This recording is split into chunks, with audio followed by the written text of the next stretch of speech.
Every mom has this one worry. What should I give to my child after school? Something tasty but not junk, something healthy but not boring. Let's make this. First, take a small bowl, add 3/4 cup jaggery and half cup water. Mix until jaggery dissolves completely. Now heat a pan, add 2 tablespoon ghee and add 1 cup grated carrot.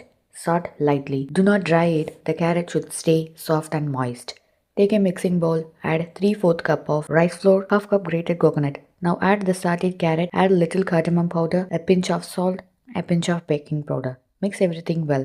Slowly add the jaggery water little by little. Mix continuously. If needed, add little warm milk to get smooth consistency. Now add nuts for your choice. Finally add 1 tablespoon ghee, mix well. Grease a tray or any vessel with ghee. Pour the mixture into it. Sprinkle some nuts on top. Place it in an idli steamer. After steaming, let it rest for 5 minutes. Insert a fork. If it comes out clean, it's ready. A soft, healthy carrot jaggery cake is ready. Perfect after school snack for kids. Healthy and homemade. Happy cooking!